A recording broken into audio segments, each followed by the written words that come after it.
दोस्तों, यदि आपके अंदर जज़्बा है, यदि आप असलियत में वाकई में आप चाह रहे हो कि नहीं आपके बोर्ड एग्ज़ाम्स में 2021 के जो एग्ज़ाम होने वाले हैं 2021 में बिहार बोर्ड से आप जो एग्ज़ाम में अपीयर होने वाले हो, आप चाह रहे हो कि आपके 90 प्लस आए, तो गाइज़ आपसे मैं वादा करता हूँ मैं आपको ऑब्जेक्टिव में 50 आउट ऑफ 50 दिलाने वाला हूँ।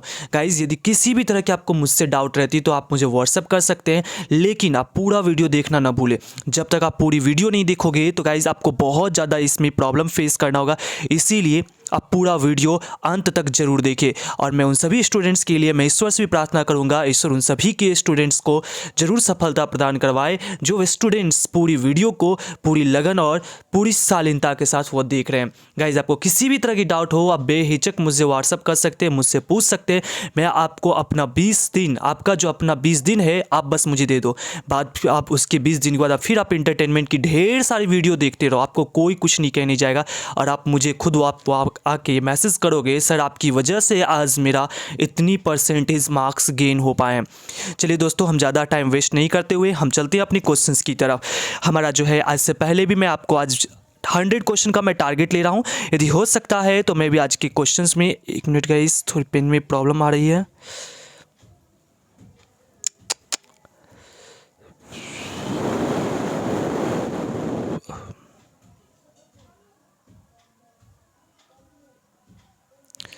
Okay, it's okay now.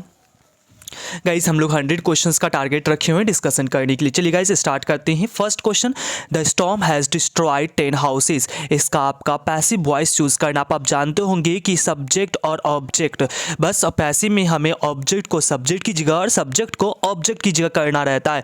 अर्थात यहाँ पे हम 10 हाउसेज को रिप्लेस करेंगे। सभी जगह हम 10 हाउसेज दिख रहा है हमें, बट यहाँ पे हैज़ है, आपको ये चीज़ दिख रहा होगा, हैज़ लिख रहा है। लेकिन आपको जब ये चीज़ जान रहे होंगे कि जब भी पैसिव वॉइस हम बनाते हैं या एक्टिव ले जाते हैं तो जो हमारा टेंस का फॉर्म रहता है वही रहने वाला, चेंज नहीं होगा। यहाँ पे हैड है, रॉन्ग होगा। 10 हाउसेज हैव बीन हो सकता है, वर है, रॉन्ग होगा। हैव बीन हो सकता है, मतलब ये तो आपका ऑप्शन सी और ए रॉन्ग हो गया। आपका ऑप्शन में बी और डी में देखना है। 10 हाउसेज हैव बीन डिस्ट्रॉयड, बिल्कुल आपका डिस्ट्रॉयड यहाँ पे वर्ब है। आपका ऑप्शन नंबर बी सही होगा।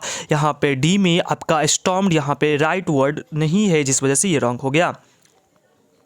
Question number 2, we dash live without water. हम लोग पानी के बिना नहीं रह सकते हैं, अर्थात we can't.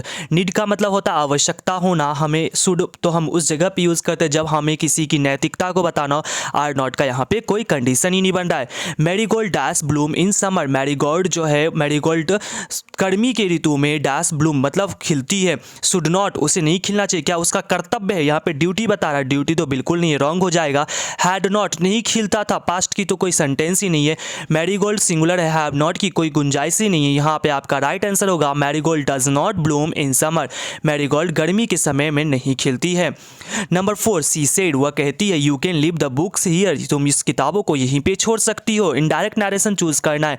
She said that, सभी सेंटेंस में दे। कैन का पास्ट कुड होता है, यहाँ पे देखिए कुड लिखा हुआ है, कैन रॉन्ग होगा, कैन रॉन्ग होगा, कुड लिखा हुआ है। क्योंकि जब हम इनडायरेक्ट नरेशन में जाते हैं तो जो भी वर्ब हमारी लिखी होती है जस्ट हम उसको पास्ट में फॉर्म चेंज कर देते हैं। इसीलिए ऑप्शन नंबर ए ना तो D, she could leave the books, she could leave the books, she could leave the books, but here का हम जानते हैं डियर चेंज होता है, इसीलिए आपका ऑप्शन नंबर डी राइट हो जाएगा। Question number 5, when I dash the ignition on the car started. ये क्वेश्चन नंबर 5 में है, जब व्हेन आई कार स्टार्टेड। जब इस तरह के आपको लेंदी सेंटेंस मिले तो आप एक चीज़ का ध्यान रखना कि आप पहले सेंटेंस में वर्ब को ढूंढने की कोशिश करो। यहाँ पे स्टार्टेड वर्ब की आपकी सेकेंड फॉर्म दी गई है। और पूरी इंग्लिश में ध्यान रखना गाइज, कभी भी किसी सेंटेंस में एक वर्ब किसी सेंटेंस में पास्ट का गया तो वह पूरी सेंटेंस को पास्ट में लेके चलेगा, वह सेंटेंस को प्रेजेंट या फ्यूचर नहीं जाने देगा, वह जिद बांध लेता है। When I turn the ignition on, turn तो यहाँ पर भी वर्ब की फर्स्ट फॉर्म है, रॉन्ग हो जाएगा आपका। टर्निंग वर्ब की ING form without helping verb, अर्थात बी वर्ब के बिना, is am are was verb के बिना नहीं आता, इसीलिए रॉन्ग होगा। विल टर्न फ्यूचर को इंडिकेट करता है, यहाँ पे टर्न इकलौता सेकंड फॉर्म है जो आपका राइट आंसर बनेगा। नेक्स्ट क्वेश्चन नंबर 6, गाइज आपको कोई भी क्वेश्चन में डाउट हो आप मुझे स्क्रीनशॉट लेके व्हाट्सएप करना, सर इस क्वेश्चन में जो डाउट है मैं आपको आपको बाय द फोन कॉल भी मैं आपको समझा दूंगा। Question number 6, Ritu asked Rekha not to meddle in her affairs. Ritu ने रेखा से कहा कि तुम मेरे बातों में, मेरे मामलों में दखल मत दो। मेडल, आपको देखो आप सेंटेंस में क्या करना है, सही मीनिंग चूज करना है मेडल का। अब आपको सेंटेंस पढ़ के ही समझ में आ जाएगा। मुझे भी मेडल का नहीं अगर मीनिंग पता होता तो मैं क्या करता, सेंटेंस को पढ़ता और देखता। तो प्रिवेंट का मतलब होता है रोकना, क्रॉस मतलब होता है जब किसी के बातों को कट कर देना, इम्पोज मतलब होता है जबरदस्ती थोप देना, और इंटरफेयर आप तो समझ ही रहेंगे तो बहुत ज़्यादा प्रचलित होती है, तो इसीलिए यहाँ पे राइट आंसर आपका बनेगा मेडल का interfere. Choose the correct sentence, इसमें से आपको सही सेंटेंस चूज करना है। कौन सा सही सेंटेंस होगा, the dentist kept him waiting for over an hour. यहाँ आपका ऑप्शन नंबर बी राइट होगा। सर आपने तो बता दिया, मैं क्यों बता रहा हूँ, मैं गलती बता देता हूँ। यहाँ पे आवर के पहले आर्टिकल ए दिया हुआ, आर्टिकल ए आपका रॉन्ग हो जाएगा, जिस वजह से ऑप्शन नंबर ए रॉन्ग हो गया। Dentist kept him waiting for over an hour, यहाँ पे डेंटिस्ट के पहले आर्टिकल द नहीं लगा हुआ है। आप कोई डेंटिस्ट, कोई खास डेंटिस्ट है पता नहीं चल रही यहाँ पे, जो भी नाउन के पहले हम आर्टिकल द का यूज़ करना चाहिए था, बट ऐसा नहीं है द। तो नेक्स्ट क्वेश्चन है dentist kept him waiting for the hour, कोई खास घंटा नहीं होता, आवर के पहले हमें कोई आर्टिकल यूज़ नहीं करना है, इसी वजह से हमारा ऑप्शन नंबर बी यहाँ पे राइट हो जाएगा। एक मिनट गाइस,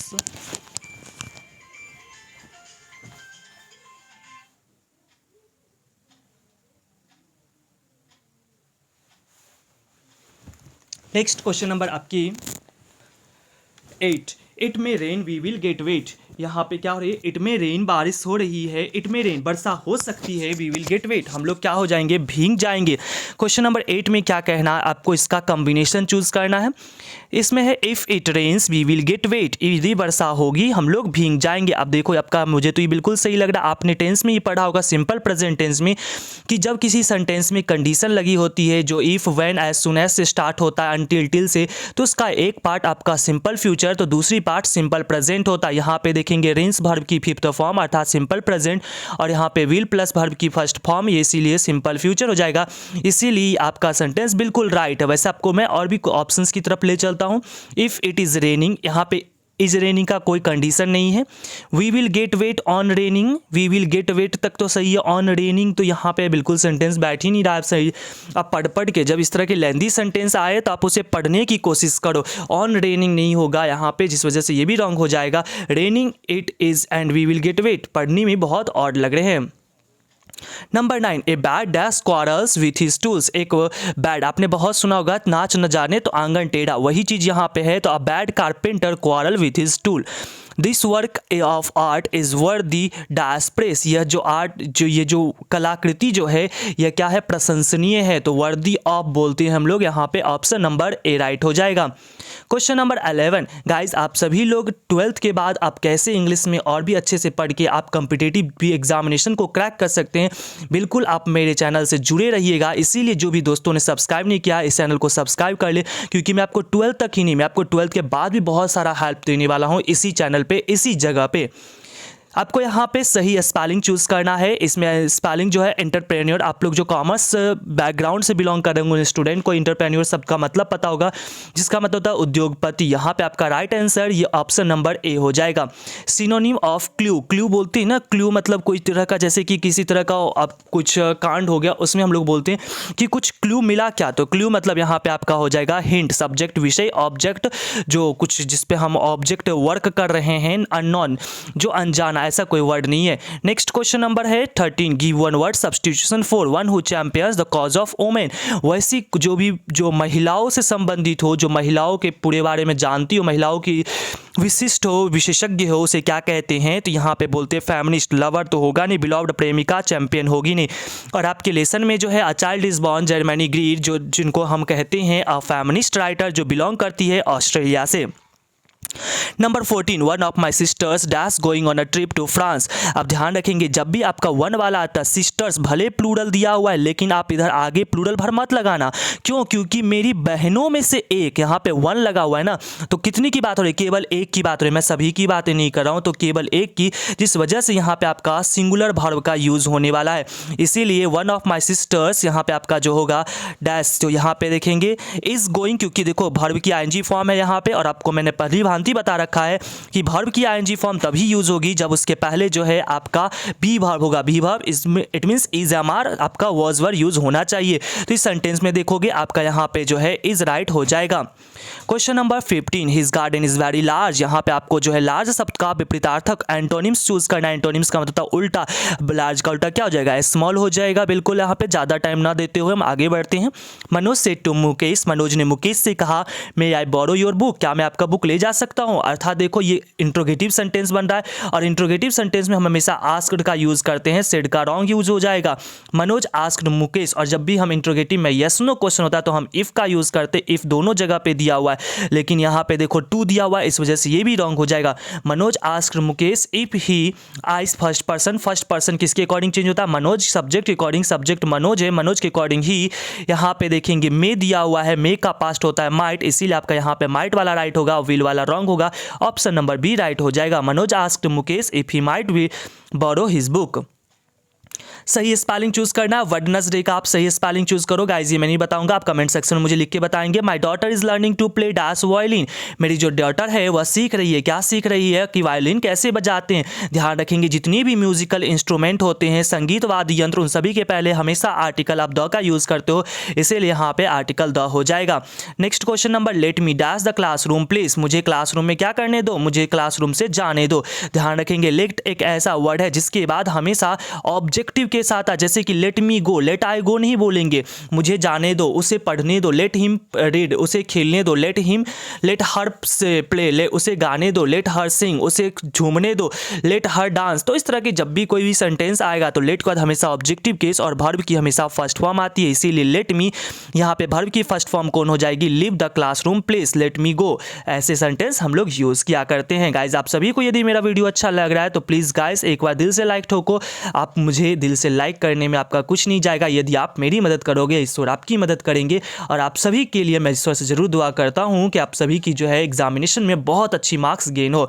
चलते हैं क्वेश्चन नंबर 20 पे, चूज द करेक्ट सेंटेंस, आपको सही सेंटेंस को चूज करना है। यहाँ पे मैं भी ज़्यादा ना टाइम लेते हुए मैं आपको राइट आंसर पे ले चलता हूँ। Their dog ran away while they were in the park, option number A आपका राइट है। अब सर यहाँ पे मैं रॉन्ग क्यों, मैं वो आपको बताता हूँ। रैन वर्ब की सेकंड फॉर्म है और यहाँ पे आर प्रेजेंट टेंस, और मैंने आपको कई बार बताया है जब सेंटेंस में एक भी वर्ड पास्ट का तो पूरी सेंटेंस को पास्ट बनाएगा, इसीलिए रॉन्ग हो जाएगा। देयर का मतलब होता वहाँ, वहाँ नहीं, यहाँ मतलब उन लोगों का। इस देयर का मतलब होता अधिकार और इस देयर का मतलब होता किसी जगह पे, जिस वजह से यहाँ पे ये रॉन्ग हो जाएगा। The dog run away while there were in the park, there मतलब क्या, फिर वहाँ, वहाँ नहीं है, उन लोग पार्क में थे। While they were in the park, यहाँ पे जो देयर की जगह पे अगर दे लिखा होता तो ये भी आपका राइट हो जाता, बट ये भी रॉन्ग हो जाएगा।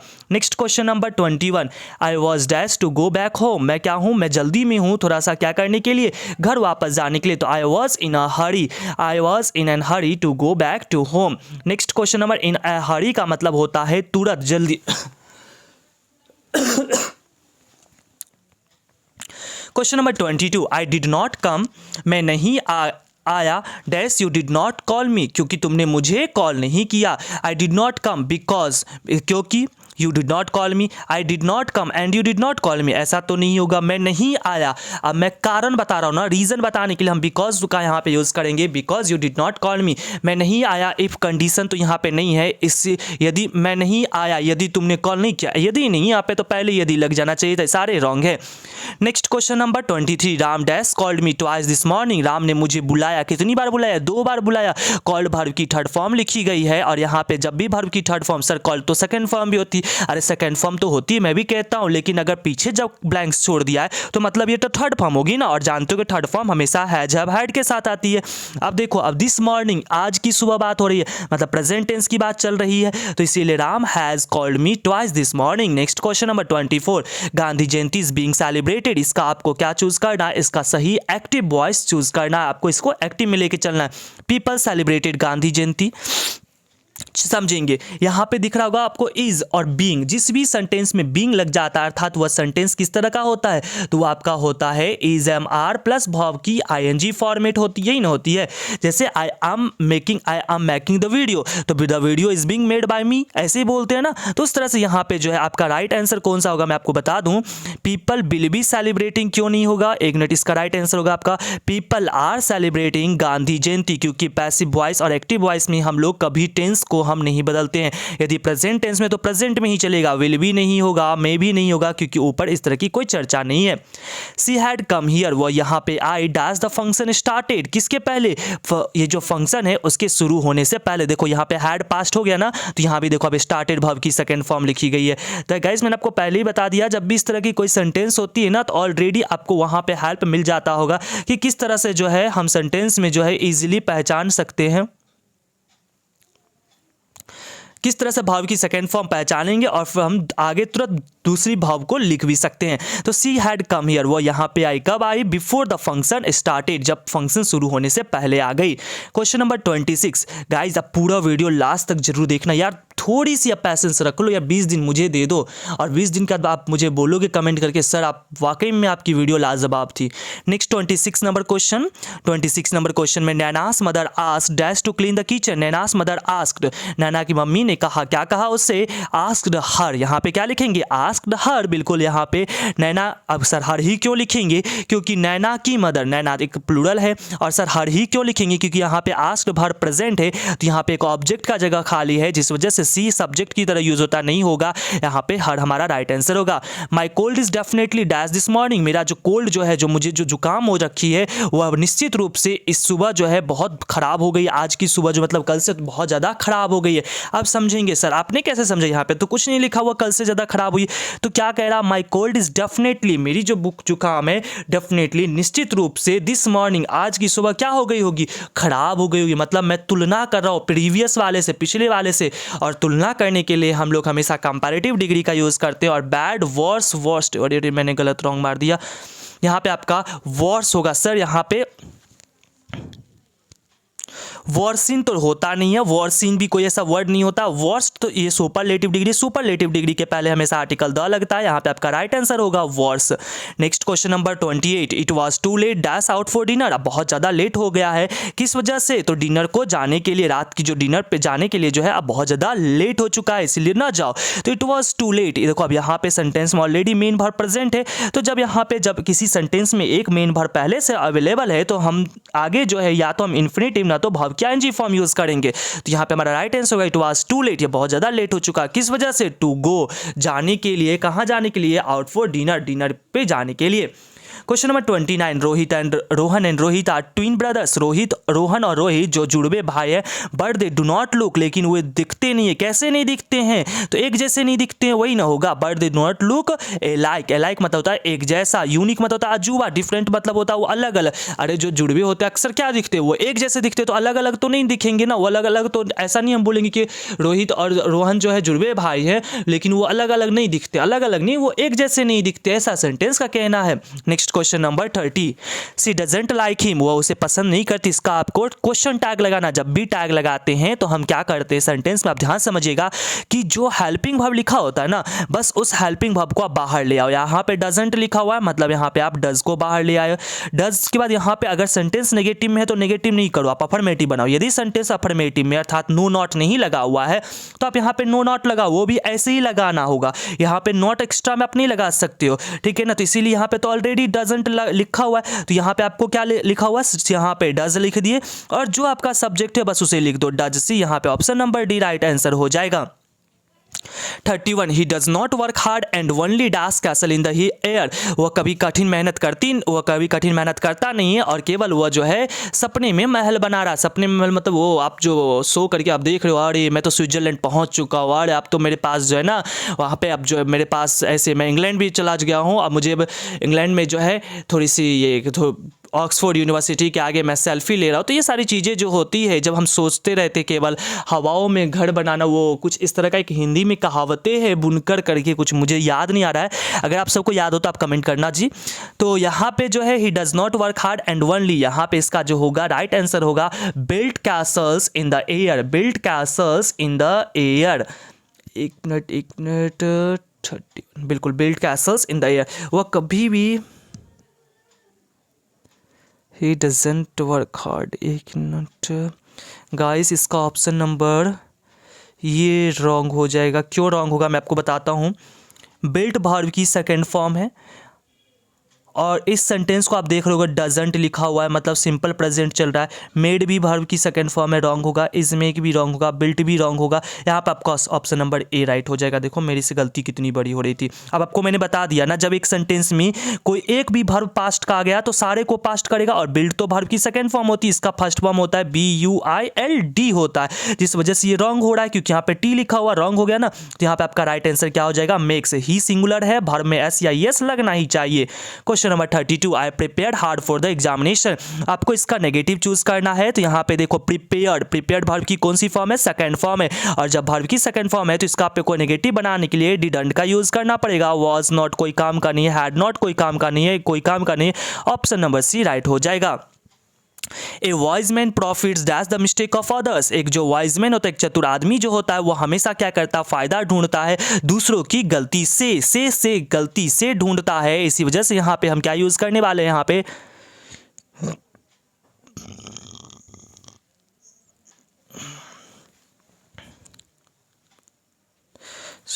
एक minute, a wise man profits with the mistake of others. यहाँ पे फ्रॉम नहीं होगा, राइट आंसर यहाँ पे होगा with the mistake of others, दूसरों की गलतियों से, या from the mistake of others. आप सभी को क्या लगता है, मैं भी थोड़ा सा कंफ्यूज हो रहा था यहाँ पे देख करके, लेकिन यहाँ पर जो राइट आंसर होगा from the mistake of others. क्यों, अब यहाँ पे विथ नहीं होगा, इस वजह से नहीं होगा। विथ का यूज हम जब यूज करते हैं, बिल्कुल हम जब भी कोई चीज़ों का स्रोत का पता चलता है, ऑरिजिन का पता चलता है, सोर्स का पता चलता है, तो यूज करते हैं। यहाँ पे ऐसा कोई चीज़ें नहीं है, मैं उसकी गलती से सीखते हैं तो से का इसमें यहाँ पे हम फ्रॉम का यूज करेंगे।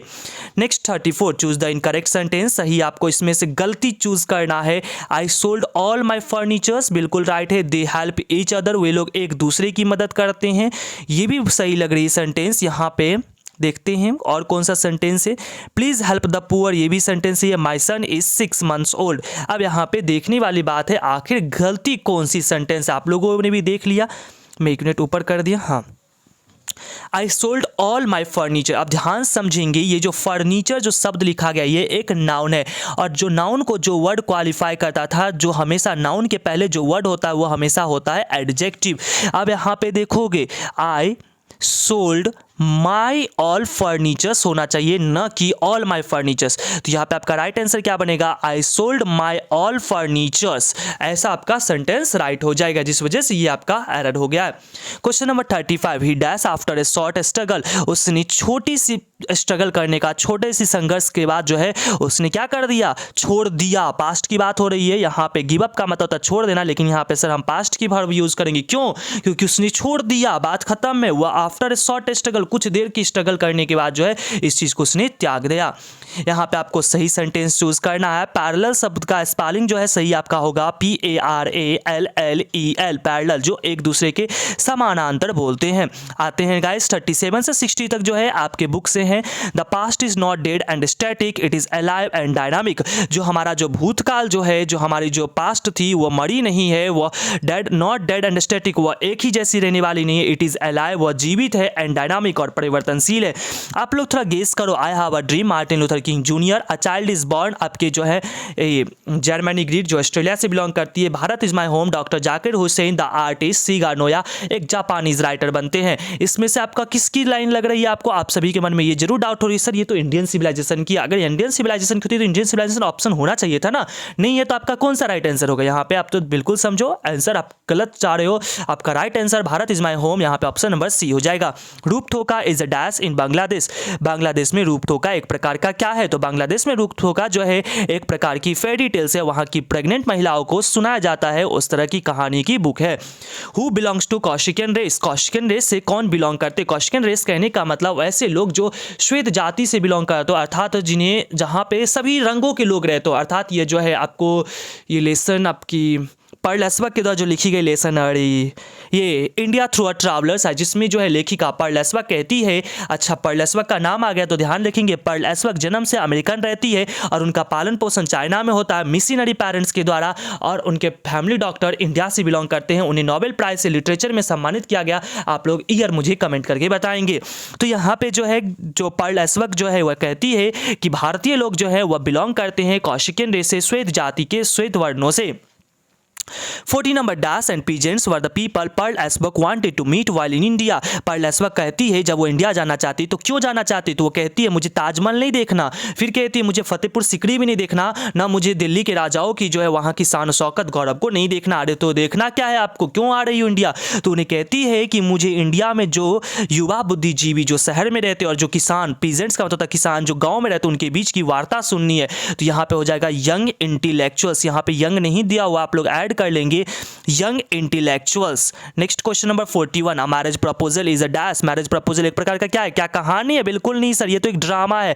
हाँ, तो कॉमेडी। ट्रैवलॉग का मतलब होता है, ये ट्रैवलॉग कौन है आपका? ट्रैवलॉग यही लेसन है जो आपका मैं बता रहा था, इंडिया थ्रू अ ट्रैवलर्स आई, जिसे हम ऐसे भी कह सकते हैं, या ट्रैवलॉग जो यात्रा वर्णनीय है।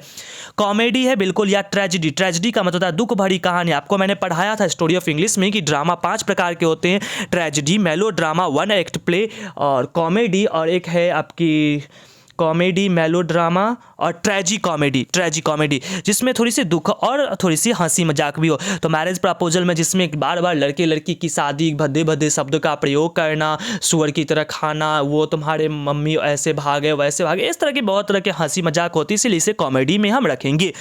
The name of Benjy's wife was. Benjy की वाइफ का नाम क्या रहता? वही आपकी जो है मोटी सी फ्लोरेंस। Next question number 43। अरे आप सब फ्लोरेंस को भूल कैसे सकते हो? मुझे तो लगता नहीं है भूल जाओगे आप लोग। The curio dealer sold the god to a wealthy. Curio dealer जो है वह अपने लौकी को बेचा। क्यूरियो डीलर द आर्टिस्ट के लेसन से क्वेश्चन उठाया गया है, द आर्टिस्ट सीगा डोयार के द्वारा जो लिखा गया है। क्यूरियो डीलर, सबसे पहले मैं बता दूं, जो क्यूरियो डीलर जो खरीदते हैं खुद उस वो पॉटर से तो 50 येन में खरीदते हैं, और वह जो है खुद एक बैग जब वो पॉटर जब बेचता है तो इसे बेचता है 600 येन में, और किसे बेचता है? एक वेल्दी कलेक्टर को बेच देता है। Martin Luther King junior refers to ghetto meaning. Martin Luther King जो घेटो शब्द का प्रयोग करते, इसका मतलब क्या होता है? तो इसका मतलब होता है slum area. Burton Russell was a philosopher. Burton Russell क्या थे? एक फिलोसफर थे, और साथ में वो क्या थे? ध्यान रखेंगे, वो एक हिस्टोरियन भी रहते हैं, यहाँ पे ऑप्शन सारे नहीं दिए गए हैं। वह एक मैथमेटिशियन रहते हैं, एडवोकेट भी रहते हैं, ये सारे चीज़ रहते हैं Bertrand Russell. Next, Bertrand Russell ideas that have helped mankind के लेखक बनते हैं। द एडिटोरियल पॉलिसी, जो एडिटोरियल की जो पॉलिसी जो है of a newspaper is controlled by. जो एक न्यूज़पेपर की जो एडिटोरियल की जो पॉलिसी, तो मतलब जो उसमें क्या पब्लिश करना है नहीं करना है, यह किसके कंट्रोल में होती है? तो क्या इसका ऑप्शन आपका देखेंगे 46 नंबर जो राइट आंसर बनेगा एडवर्टाइजमेंट, मतलब उसके जो है प्रचार पे जो है उस पर जो कितना ज़्यादा उस चीज़ को वह प्रचार प्रसार करती है, जिस वजह से जो है उनकी न्यूज़पेपर बढ़ेगी आगे। Question number 47, nurses will dash not last. Nurses flowers will not last, now the leaves are falling fast की लाइनें आपकी उठाई गई है। Who among the following is a metaphysical poet. Metaphysical poet आपके जॉन डॉन बनेंगे। ऑप्शन नंबर सी राइट होगा। T S. Eliot, Macavity, the mystery cat, John Keats. आप लोग कमेंट करेंगे कि मैं ही बता दूं? नहीं, आप लोग भी थोड़ा सा कुछ तो मेहनत कर लो। वैसे चलो कोई नहीं, आप लोग को अब लास्ट टाइम में मैं एक बार रिवीजन करवा देता हूँ। Song of myself, Walt Whitman. Sweetest love I do not go, John Donne. Now the leaves are falling fast, आप लोग मेरे आगे बोलते चलो। Now the leaves are falling fast, W.H. Auden. और to autumn, John Keats. An epitaph, Walter de la Mare. ये fire hymn, K Daruwalla. A snake, D.H. Lawrence. My grandmother's house, Kamala Das. The soldier, Rupert Brooke. I think आपको सारे lesson यहाँ पे complete हो गए होंगे poetry section से। Number 49 question, Macavity is full of, Macavity भरी हुई है, किस चीज से भरी हुई है? तो डेसिटफुलनेस, चतुरता से भरी हुई है बहुत ज्यादा, वह डिसाइडफुलनेस है। The burning ghat adapted phosphorescence is taken from, जो बर्निंग घाट ये लाइन कहां से ली गई है? फायर हिम, के अंदरुबल्ला, song of myself, Walt Whitman, और to autumn, John Keats, and epitaph, Walter de la Mare. Walter de la Mare belongs to the dash age, Walter de la Mare कौन से एज से, कौन से युग से बिलोंग कर रहे हैं? तो आप लोग जितनी भी आपके इसमें, वैसे जितने तो मैं नहीं कहूंगा, लेकिन वॉल्टर डेलामेरे आपके जो बिलोंग कर रहे हैं वो आपके मॉडर्न एज से बिलोंग कर रहे हैं। नेक्स्ट क्वेश्चन नंबर आपके 52, the poetess in my grandmother's house desire for dash for strangers, जो कवित्री है माई ग्रैंड मदर्स हाउस की, कमला दास, उनकी इच्छा रहती है डैश फ्रॉम स्ट्रेंजर्स, कि उन्हें अजनबियों से क्या मिले? तो उन्हें अजनबियों से प्यार चाहती है, लव चाहती है। The poet was at the water trough too, poet जो है, कवित्री जो है, वाटर ट्रफ के पास रहते हैं, क्यों रहते हैं? तो क्यूंच हिज थर्स्ट, अपनी प्यास को बुझाने के लिए रहते, वो चोरी करने के लिए नहीं, नदी को देखने के लिए नहीं, नेचर का इंजॉयमेंट करने के लिए नहीं आते हैं। रूपर्ट ब्रूक डाइड ऑफ, रूपर्ट ब्रूक जो द सोल्जर के आपके जो लेखक बनते हैं, उनकी मृत्यु कौन से नहीं, यहाँ पे किस वजह से होती है? तो इसकी जो रहती है रीजन, उसकी रीजन रहती है सेप्टिकेमिया, इनकी जो मृत्यु होती है 1915 में होती है। Arms rest stiffly to reprove dash is taken from, ये जो लाइन जो ली गई है arms rest stiffly to reprove, ये लाइन कहाँ से ली गई है आपको ये बताना। ये आपका लाइन जो है now the leaves are falling fast से ली गई है। नेक्स्ट क्वेश्चन नंबर आपका 56, dash has emerged in different parts of the world, कौन सी ऐसी इंग्लिश है जो विश्व के हर एक कोने कोने में फैल रही है? तो इसका आपका राइट आंसर होगा न्यू इंग्लिश। का ध्यान रखेंगे, यहाँ आपका मॉडर्न इंग्लिश भी हो सकता है, तब कंफ्यूज मत करना कि कौन सा यहाँ पे आपका राइट आंसर बनने वाला है। Question number 57, who was the greatest dramatist of Elizabeth age, Elizabeth age की सबसे महान नाटककार कौन बनते हैं? कोई और नहीं, फादर ऑफ इंग्लिश शेक्सपियर बनते हैं। फादर ऑफ मॉडर्न नॉवेल आप लोग मुझे बताएंगे कमेंट सेक्शन करके, भाई आप लोगों को पता हो तो आप लोग अपने ये जो बुक्स मार्केट में पब्लिश हो रहे हैं उसमें फादर ऑफ मॉडर्न नॉवेल के आंसर गलत है, ध्यान रखेंगे, उस चीज़ का आप सही आंसर मुझे बताओगे। Dash has its on received pronunciation, यहाँ पे आपका राइट आंसर कौन बनेगा? इंग्लिश। कौन सी ऐसी भाषा है जिसका खुद का अपना प्रोनाउंसिएशन है, जिन्होंने खुद भाषाओं को प्रोनाउंसिएशन में ग्रहण किया है? तो English has its on received pronunciation. Who rot Chitra, Chitra जिन्होंने लिखा है उन्होंने द गीतांजलि लिखा, जिसकी वजह से उन्हें प्रथम नोबेल पुरस्कार से इंडिया में नवाजा गया। और हमारे महान जो हमारे जो नोबेल राइटर बनते हैं रविन्द्रनाथ टैगोर। ड्रामा शब्द की उत्पत्ति कौन से भाषा से हुई? तो ड्रामा शब्द की उत्पत्ति आपकी ग्रीक लैंग्वेज में हुई है guys. Next question number 61, he has no money to dash spend, उसके पास कोई पैसे नहीं। 60 के बाद 61 से आपके क्वेश्चंस फिर से ग्रामर से स्टार्ट होते हैं। गाइज यदि आप सभी को अच्छा लग रहा हो, मेरा मेहनत अच्छा लग रहा हो यार गाइज, अब दिल से एक बार लाइक ठोको। लाइक ठोकने में आपका कुछ नहीं जाता यार, प्लीज़ यार गाइज एक बार अपने भाई की मेहनत को दिल से लाइक कर दो। यदि आपने अभी तक सब्सक्राइब नहीं किया है तो सब्सक्राइब करना बिल्कुल ना भूले। मैं आपको आगे बताऊंगा कि आपको क्या करना चाहिए, आपको आगे कैसे बढ़ना है, आपको आगे किस तरह की प्रिपरेशन करनी चाहिए जिससे आपकी जॉब बहुत जल्दी आपकी लाइफ सिक्योर हो सके। ये सारी चीज़ें मैं आप सभी के साथ जरूर शेयर करूँगा। आते हैं हम लोग 61 नंबर क्वेश्चन पे। 61 नंबर क्वेश्चन में ये है कि dash he has no money dash spend, उसके पास पैसा नहीं है क्या करने के लिए? तो खर्च करने के लिए। तो विथ स्पेंड नहीं, यहाँ पे आपका राइट आंसर बनेगा to spend. I saw a tiger, मैंने एक बाघ को देखा। आई क्राइड आउट, जैसे मैंने बाघ को देखा मैंने क्या किया? चिल्ला दिया। तो I cry as I see a tiger, मैंने चिल्लाया जैसे मैंने बाघ को देखा। आई क्राइंग, क्राइंग वर्ब की ING form without be verb की नहीं आ सकती, रॉन्ग है। आई क्राइड आउट, बिल्कुल देखो आप यहाँ पे क्राई लिखा हुआ, यहाँ पे क्राइड लिखा हुआ, सी लिखा हुआ, ये तो प्रेजेंट टेंस कर दिया तो गड़बड़ कर दिया ना, इसीलिए रॉन्ग हो गया। सीइंग ए टाइगर ये तो बिल्कुल नहीं बनेगा, यहाँ पे आपका राइट आंसर बनेगा I cried out on seeing a tiger, मैंने बाघ को देखते ही मैंने क्या किया? चिल्ला दिया। क्यों आंसर रॉन्ग हो गया देख लो, यहाँ पे आप लोग देख पा रहे हो सॉ, यहाँ पे क्राइड वर्ब की सेकंड फॉर्म, लेकिन यहाँ पे जो है क्राई और यहाँ पे सी दोनों प्रेजेंट की वर्ब है, इस वजह से रॉन्ग हो जाएगा। तो कॉम्बिनेशन का जब भी सेंटेंस मिलेगा आप आराम से पैसेंस के साथ बनाना। गाइज आप सभी को जो है थोड़ा सा एग्जाम में जरूर इस तरह के ध्यान रखना कि आप जल्दी जल्दी मत करना, आप आराम से पढ़ना और जल्दी जल्दी के मतलब आप सो भी मत जाना एग्जाम में, कछुए की चाल मत चलना। आपको जो आंसर राइट लगे वो फटाफट एकदम ऐसे करते चलना, डार्क करते चलना, ऐसा नहीं कि अब आराम से मैं लास्ट में करूंगा। Next question, dash I come in teacher, क्या मैं अंदर आ सकता हूँ? हमेशा यूज आप लोग बोलते वक्त में यूज करते हो ना, मे आई कम इन टीचर, मतलब मे का यूज हम लोग परमिशन लेने और परमिशन देने के लिए भी करते हैं। 64, ही सेड, वह कहता है, आई कैन स्पीक इंग्लिश, वह क्या कहता है? मैं इंग्लिश बोल सकता हूं। इसका आपको इनडायरेक्ट स्पीच चूज करना है। यहाँ पे ही सेड दैट, यहाँ पे सेज लिखा हुआ है, इस वजह से ये रॉन्ग हो जाएगा आपका। यहाँ पे he is saying wrong, he will say, यहाँ पे तो कोई ज़्यादा देखना नहीं। He said that he, I first person subject के अकॉर्डिंग ही हो जाएगा, कैन का पास्ट गुड होगा, speak English. Next question number 65, I am satisfied. Satisfied के बाद हमेशा विथ आपका यूज होता है, ध्यान रखेंगे, satisfied with your progress. Next question number 66, he usually dash in ink, वह अक्सर क्या करता है, इंक से ही लिखता है। जिस भी सेंटेंस में usually, generally, daily, never, always ये सब वर्ड लगे रहेंगे वो हमेशा सिंपल प्रेजेंट टेंस में यूज होता है, इसीलिए यहाँ पे ही सिंगुलर वर्ड है, इसीलिए आप वर्ब में एस या ई एस लगा के वर्ब को भी आप सिंगुलर बनाओगे, इस चीज का ध्यान रखना। जब नाउन में आप एस या ई एस लगाते हो तो नाउन प्लूरल बनता है, लेकिन वर्ब में आप एस या ई एस लगा दोगे तो वर्ब आपका सिंगुलर बनेगा। 67 चूज द करेक्ट सेंटेंस, आपको सही सेंटेंस चूज करना। आई एडमायर योर बोल्डनेस, मैं तुम्हारी जो साहस है उसकी क्या करता हूँ, प्रशंसा करता हूँ। बोल्डनेस वगैरह तो यहाँ पे कोई शब्द नहीं इस तरह से बनेगा, आई हैव एडमायर्ड होना चाहिए, आई हिज बोल्डनेस, कोई ऐसा वर्ड नहीं, यहाँ पे आपका ऑप्शन नंबर ए राइट हो जाएगा। गाइज मैं थोड़ा स्पीड ले रहा हूँ ताकि आपकी वीडियो लेंदी ना बने, आप लोग आराम से देखना, ईयरफोन का यूज करना और इंटरटेनमेंट वीडियो को साइड करना, ऑनलाइन स्टडी एरा को आगे रखना। It was a dash job, यह जॉब किस प्रकार की है, तो ये जॉब जो है एक उबाऊ कर देने वाली जॉब है, तो यहाँ पे आपका राइट आंसर होगा टायर्ड। अब तो थोड़ी सी आपको कंफ्यूजन जरूर क्रिएट होगी, सर यहाँ पे टायर्ड क्यों लगा रहे हो, टायर्ड तो वर्ब की थर्ड फॉर्म है। बिल्कुल आप ध्यान रखना, जब वर्ब की थर्ड फॉर्म जो होती है वो एडजेक्टिव की तरह भी वर्क करती है। जॉब क्या है, तो जॉब एक नाउन है, और जो वर्ड नाउन के पहले होता है वह पूरी इंग्लिश में हमेशा एडजेक्टिव होता है, इसको कोई झुठला नहीं सकता, कोई कट नहीं कर सकता। तो यहाँ पे it was a tired job, यह एक उबाऊ वाली जॉब है। डैश पेन राइट्स वेल, यह जो पेन है वह कैसे लिखती है, अच्छे से लिखती है। तो द पेन राइट वेल्स, क्यों द लगाऊंगा, क्योंकि मेरे पास कोई खास पेन की, जो जैसे कि आपने कोई मार्केट से पेन लेके आए हो और आपने, जैसे कि अभी आजकल पेन स्टॉक की एक पेन आ रही है जिसकी पेन बहुत अच्छी चलती है, तो आपने बोला ये पेन अच्छी लिखती है। अरे पेन तो सब अच्छी लिखती है, लेकिन मैंने कुछ खास पेन की यहाँ पे बात कर रहा हूँ कि ये पेन अच्छी लिखती है, इसलिए द पेन राइट्स वेल।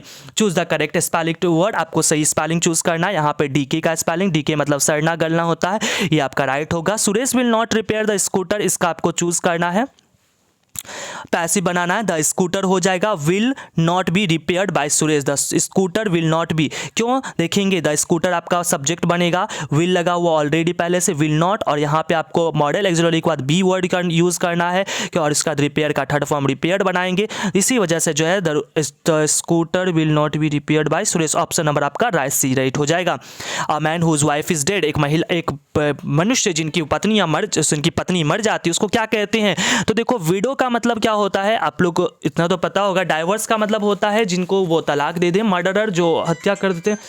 यार ये फोन भी परेशान कर रखे हैं।